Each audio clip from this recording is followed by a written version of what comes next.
একবার এই ফোনটা রেখেছি, আজকে 1 মাস হয়ে গেল পাক্কা। 1 মাস পর 9-6 কথা কাল দিচ্ছি, পরশু দিচ্ছি, শনিবার দিচ্ছি, তোমার ছেলের অনলাইনে টাকা পাঠাচ্ছি। গেছে শনিবারে, আমার কি বললো আমি টাকা দিয়ে যাবো, কারণ তোমার টাকা না দিলে তোমার যা ইচ্ছে তুমি তাই করবা। আজকাল কি করলাম, রাস্তার মাথায় গিয়ে ধরলাম, রাস্তার মাথায় গিয়ে ধরে এই ফোনটা আজকে আদায় করলাম। এখন আবার বলছি কি, কাকিমা আপনি আমাকে ফোনটা দেন, দিয়ে আমার ব্যাংকের বইটা রাখেন। তাহলে আমার একটু থানা যাওয়ার ইচ্ছে হয়েছে, ওর ব্যাংকের বই, তুই যদি চোর ভাইবে বলি যে আমার ব্যাংকের বই চুরি করে নিয়ে গেছে, তখন কি করবো? হ্যাঁ, আরে বিটি তুই ভাত খাইস আর আমার ইসের মাথা খাই আমরা, তাই না?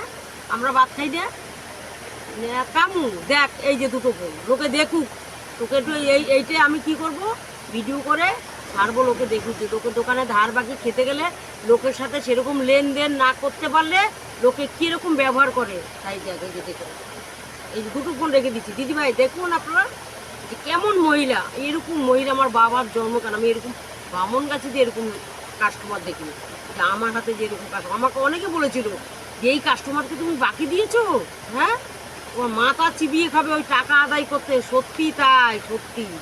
এখন এই ফোনটা যে রেখেছি, এখন বলে কি ব্যাংকের বইটা রাখো, আমাকে ফোনটা দাও, নয়তো আমি কবে টাকা দেবো ঠিক নেই। তা আমার টাকা দিতে পারে, এই তো হয়ে গেল টাকা।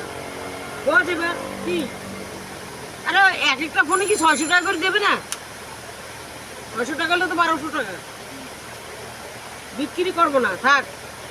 ঠিক কত লোক তো টাকা মারিয়ে দিয়েছে দিবে, এটাই বাবু ফোন দুটো থাক, বাবু টাকা মারিয়ে দিয়েছে দিবে, কি করবো? আমার কপাল তবে নাকি বল, তোরা কি নিবি?